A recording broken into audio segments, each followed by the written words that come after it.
The heat is on. You adjusted the thermostat without looking, somewhere between 68 and 72 degrees, the range your body decided was comfortable, and now you have forgotten about temperature entirely.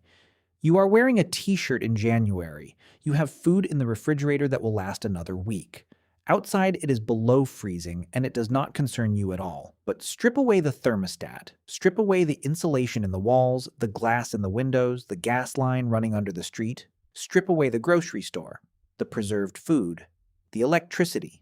Strip away everything invented in the last 10,000 years and put yourself outside, in the Northern Hemisphere, in January, wearing what you could make with your hands. That is where your ancestors lived, not as an emergency, as a normal Tuesday. For over 300,000 years, Homo sapiens survived winters that would kill an unequipped modern human in hours. Not days. Hours. Temperatures that dropped to negative 30 degrees Celsius in the interior of Europe and Asia. Wind that stripped heat from exposed skin in minutes. Darkness that lasted 16 hours a day for months at a stretch. No stored calories beyond what they had hunted, foraged, or dried in the brief months before the cold arrived. And they made it. Generation after generation, they made it. Which means somewhere in that brutal repetition, your ancestors developed a set of strategies so effective that they allowed a tropical primate, because that is what you fundamentally are, to colonize the coldest environments on the planet. The question is not whether they survived. We know they survived because you are here. The question is how. What did they actually do, day by day, night by night, when the temperature dropped and the food disappeared and the darkness closed in? The answer is stranger and more sophisticated than almost anyone expects. Start with the body itself, because the body is where winter survival begins and ends. Your core temperature sits at 37 degrees Celsius. Drop it to 35, and you begin shivering uncontrollably. Drop it to 33, and your thinking becomes confused. Your coordination fails. Drop it to 30, and you lose consciousness. Drop it below 28, and your heart stops. The window between alive and dead, measured in core temperature, is less than 10 degrees. That is the margin your ancestors were working with every winter night for 300,000 years. And yet the human body is not helpless in the cold. It is not built for it the way a polar bear is built for it, but it is not helpless. It has mechanisms, old ones, that activate the moment the temperature drops. Vasoconstriction happens first. The blood vessels near your skin tighten, pulling warm blood toward your core, protecting your vital organs by sacrificing your extremities. Your fingers go cold, your toes go cold, your nose goes cold, but your heart stays warm. That is not discomfort. That is triage. Your body making a calculated decision about which parts of you are worth saving. Shivering comes next. It is the body generating heat through involuntary muscle contractions, burning stored calories to keep the engine running. A shivering human is consuming energy at roughly 5 times the resting rate, which means a shivering human is burning through their fat reserves fast, which means a human who runs out of fat in winter is a human who runs out of shivering, and a human who runs out of shivering in the cold is a human who stops being warm. That arithmetic was the fundamental pressure of every winter your ancestors ever faced. The cold demands calories. The cold cuts off the supply of calories. The season is a trap, and the only way out is to have stored enough before it closed. But the body also does something else, something that researchers did not fully understand until relatively recently, and it changes everything about how you picture ancient humans in winter. It adapts, not over generations, not through evolution, within a single lifetime, within a single season. In 2014, physiologist Wouter van Marken-Lichtenbelt of Maastricht University in the Netherlands published research showing that repeated cold exposure causes the human body to activate brown adipose tissue, a specialized fat that generates heat directly rather than being burned for energy. Brown fat is metabolically active in a way white fat is not. It sits primarily around the neck and upper back, and when activated by cold, it functions like a biological furnace, burning stored energy to produce warmth without shivering. Infants have large deposits of it, most adults retain some, And the critical finding in Van Mark and Lichtenbelt's work was that deliberate cold exposure increases both the volume of active brown fat and its heat-generating efficiency over time. Your ancestors were cold every winter, every year, for decades. Their bodies were not fighting the cold from scratch each season. They were adapted to it in real time through acclimatization that the modern world has almost entirely eliminated. You have not been genuinely cold in months, maybe years. The biological machinery your ancestors relied on is still inside you. It is just switched off, but adaptation alone does not explain survival, because adaptation adjusts the margin. It does not eliminate it. No amount of brown fat keeps a human alive at -30 degrees without shelter, without clothing, without fire, which is where the real story begins. Fire is the oldest technology your ancestors had for managing winter. Not a tool, not a weapon, a controlled chemical reaction that they learned to start, maintain, and move with them across a landscape that wanted to kill them when the temperature dropped. The oldest confirmed evidence of controlled fire use by early humans comes from Wonderwork Cave in South Africa, where archaeologist Francesco Berna of Simon Fraser University and his team found burned bone and plant ash deposits dating to approximately 1 million years ago. These were not wildfires. The ash distribution, the presence of burned material inside a deep cave where wildfire could not naturally reach, indicates deliberate fire creation. Hominins, likely Homo erectus, were making fire inside a sheltered space 1 million years before Homo sapiens existed. But making fire and surviving winter are not the same thing. Wonderwork Cave is in South Africa. The winters are mild. The real test came when early humans moved north. By approximately 500,000 years ago, archaic human populations were living in what is now England, Germany, and northern China, latitudes where winter temperatures routinely dropped below zero. Excavations at Beech's Pit in Suffolk, England, conducted by archaeologist John Gowlett of the University of Liverpool, found evidence of structured hearths dating to roughly 400,000 years ago. Not scattered ash. Structured hearths.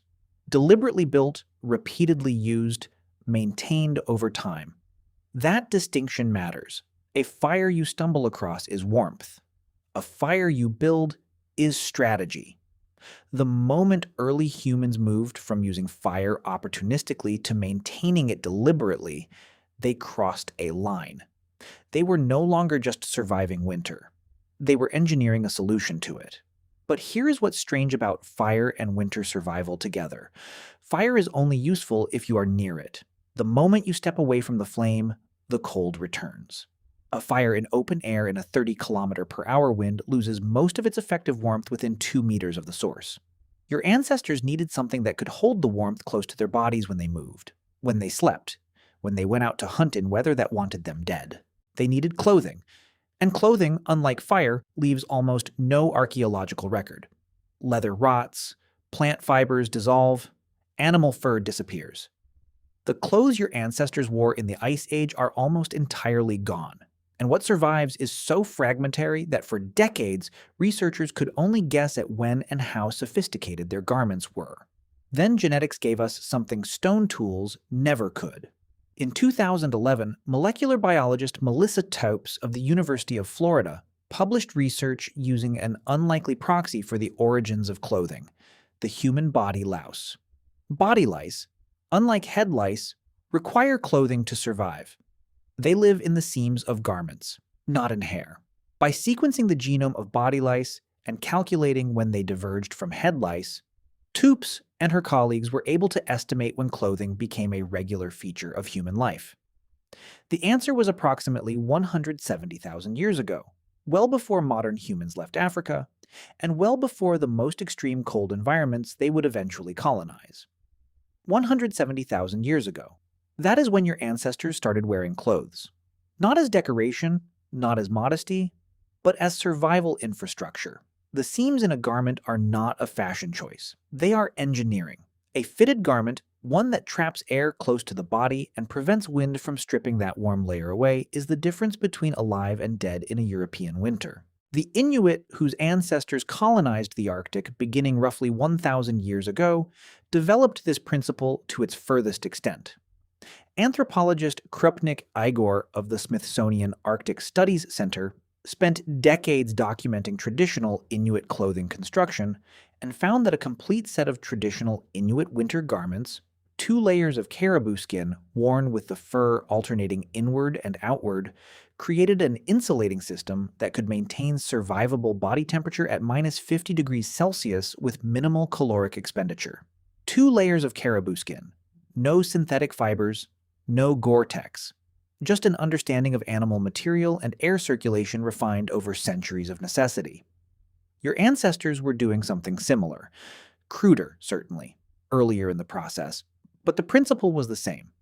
They were learning to turn dead animals into portable warmth, but clothing and fire only solve part of the problem. They manage the cold when you are awake, when you are active, when you can tend the flame and keep moving. The most dangerous hours of winter are the ones when you are still. When you are sleeping, when your metabolic rate drops and your body heat generation falls and the cold has 8 uninterrupted hours to take everything fire and fur have built up. Shelter solved this. Not the shelter you are picturing, not caves necessarily. Caves were valuable when available, and archaeologists have documented intensive winter occupation of cave sites across Europe and Asia during the Pleistocene. The famous sites at Lascaux and Altamira, best known for their paintings, show evidence of repeated occupation during cold months, including hearth remains, food refuse, and dense artifact assemblages that suggest these were not temporary stops, but winter camps. But caves are rare, unevenly distributed, and the humans who needed shelter in winter needed it everywhere, not just where the geology cooperated. So they built. At Mazurich in Ukraine, archaeologists excavated a site in 1965 that changed the understanding of Ice Age construction entirely. What they found was the remains of 4 structures built from the bones of woolly mammoths. Not bones used incidentally, bones arranged architecturally, lower jaw bones stacked in interlocking arches, long limb bones used as roof supports, skulls placed at regular intervals to anchor the walls. The structures dated to approximately 15,000 years ago, and each one had been built from the remains of between 95 and 149 individual mammoths. The people who built these structures were not using what was available. They were choosing specific bones for specific structural purposes, selecting jaw bones for their curvature, femurs for their load-bearing capacity, arranging materials with an understanding of weight and stress that required planning, coordination, and accumulated knowledge passed from one generation to the next. Archaeologist Olga Soffer of the University of Illinois, who spent years analyzing the Mazurich site, concluded that these structures were almost certainly covered with mammoth hides, creating enclosed spaces that could be heated by interior fires and maintained at survivable temperatures even when outside temperatures fell to minus 20 degrees or below. They were not caves, they were houses, built from the largest animals on the planet by people who had learned to extract shelter from the landscape when the landscape didn't provide it. The numbers tell one story. The lived reality tells another. Picture a winter camp in what is now central Ukraine, 15,000 years ago. It is February. The temperature outside is minus 18 degrees Celsius. The sun rose at 8 in the morning and will set before 4 in the afternoon, giving the group roughly 8 hours of usable daylight. There are 25 people in the camp, maybe 30. They are living in 2 structures built from mammoth bone, each one roughly 5 meters in diameter, each one with a central hearth burning dried dung and bone, because wood is scarce on the steppe, and your ancestors had learned to burn whatever held heat. Inside the structure, the temperature near the hearth is above freezing, maybe 5 or 6 degrees Celsius. Cold by your standards, survivable by theirs. The people inside are dressed in layered furs. They are sitting close together because body heat is a resource, and sharing it is not sentimentality. It is physics. Outside the structure, the wind is moving at 20 kilometers per hour across a flat, treeless plain. The effective temperature with wind chill is closer to minus 30. Nobody goes out unless they have to. So what do they do with 14 hours of darkness? This is the part of Ice Age survival that almost never gets discussed, not because it is unimportant, but because it leaves almost no archaeological record, the social and cognitive life of a winter camp. What people did with the hours when hunting was impossible. Foraging was impossible, and the only option was to stay inside and wait. They talked, they made things, they taught. Anthropologist Polly Wiesner of the University of Utah spent years comparing the conversational content of daytime versus nighttime interactions among the Bakung-san of the Kalahari, a population whose seasonal rhythms and social structures offer one of the closest living parallels to Pleistocene forager life. What she found, published in 2014 in the Proceedings of the National Academy of Sciences, was striking. Daytime conversation among the Yatkung was predominantly practical. Resource location, task coordination, complaint, and conflict. But nighttime conversation, the hours spent around the fire after dark, was 81% stories. Narratives about other people, other places, other times, accounts of past hunts that had gone wrong or spectacularly right. Histories of the group reaching back beyond living memory, moral tales structured to transmit values without stating them explicitly. Wiesner's interpretation was that firelight conversation was not idle. It was the transmission mechanism for cultural knowledge. The way a group remembered who it was, what it knew, and what it had learned. Winter, with its enforced proximity, and its long dark hours, was not an interruption of the social life of a forager group. It may have been the most important part of it. Your ancestors did not dread the dark hours, they used them. And then something changed. Not all at once, not everywhere. But gradually, across the coldest regions of the Pleistocene world, a new strategy emerged that made everything that came before it look like improvisation. Food storage. The problem with winter is not just the cold. The cold is manageable, as your ancestors proved for hundreds of thousands of years. The problem is the calories. Winter is a season of energy deficit. The body needs more to stay warm. The environment provides less. The gap between what you need and what you can find widens every week the cold holds. Hunter-gatherers in warm environments solve this problem by ranging widely. If food is scarce here, you move to where it isn't. But winter foragers in the far north cannot always do this. The distances are too great, the weather is too dangerous, the game too sparse. Moving in a northern winter is itself a caloric expense that can exceed what the move produces. The solution was to bring summer forward, to take the abundance of the warm months and extend it artificially into the cold ones.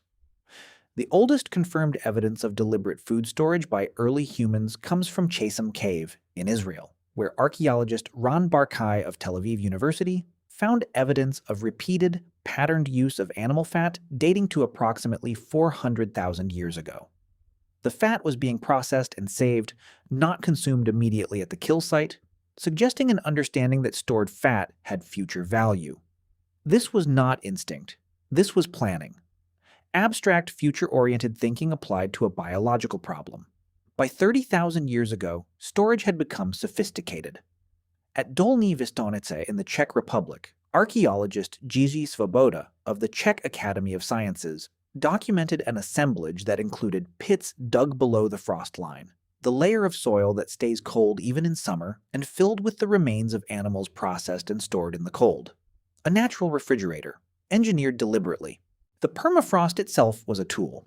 Your ancestors understood, without any concept of microbiology, that food kept cold did not rot. They did not know about bacteria. They did not know about decomposition at the cellular level, but they observed the pattern. Meat left in the frozen ground in autumn was still edible in deep winter.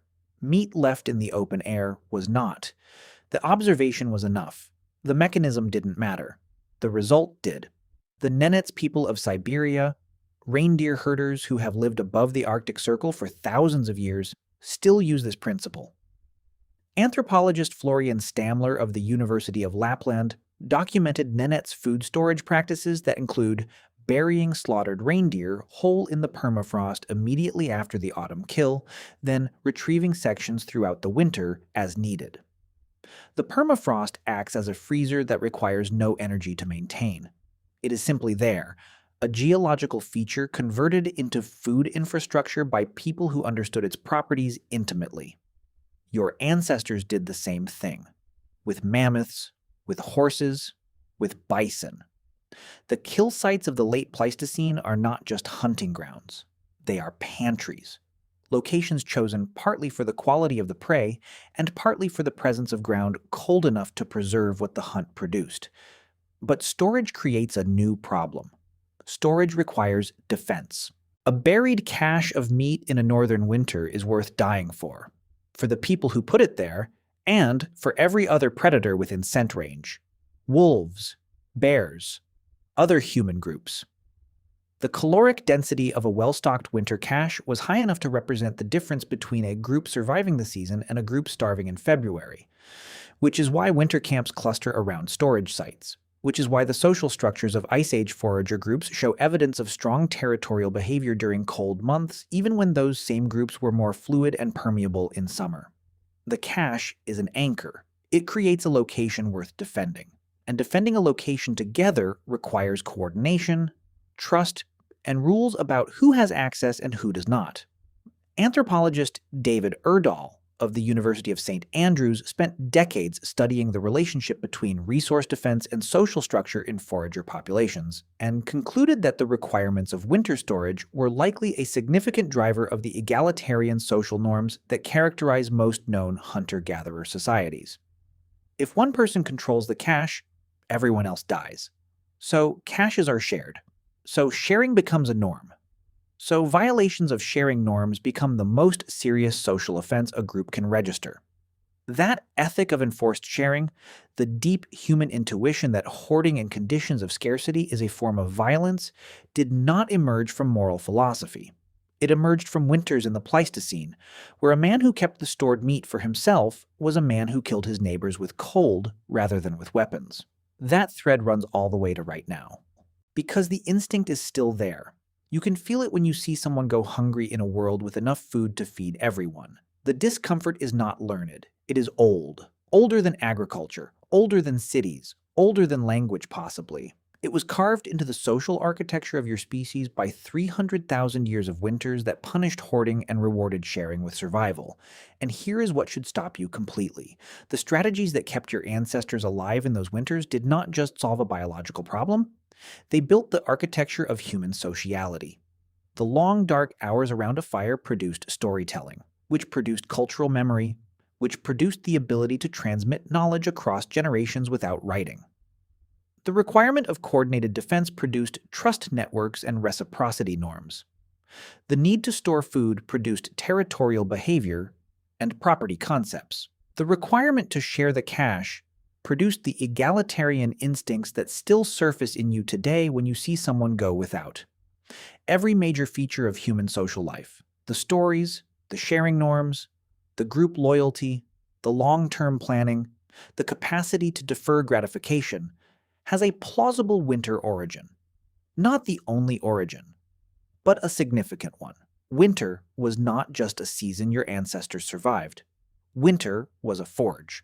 It took the raw material of a social primate and produced something that could plan, cooperate, remember, and teach. The cold selected for every cognitive and social trait that eventually built the world you live in now. Sit with that for a moment.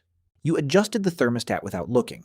You are wearing a t-shirt in January. You have food in the refrigerator that will last another week. The cold is outside, behind glass, behind insulation, behind a gas line running under the street, managed so completely that you have not thought about it once today. But your body has not forgotten. The brown fat around your neck and upper back is waiting to be activated. The vasoconstriction reflex is ready to fire. The appetite increase that comes with cold exposure is still calibrated for a world where winter meant shortage. The instinct to gather close to other people when the temperature drops, to share food, to tell stories in the dark, that is not culture. That is biology, shaped by hundreds of thousands of winters that you will never have to face. Your ancestors sat in a mammoth bone structure on a Ukrainian steppe at minus 18 degrees and told each other stories until the fire burned low. They survived the night, and the night after that, and the winter after that. For 300,000 years of winters, they made it through. The warmth you live in now is their inheritance to you. You just forgot where it came from. If you made it this far, you are exactly the kind of person this channel exists for. We make videos like this one every week about ancient human behavior, about what your body still remembers, about the gap between the world you were built for and the one you actually live in. If that is something you want more of, hit subscribe. It costs you nothing, and it tells the algorithm that this kind of storytelling is worth keeping alive. See you in the next one.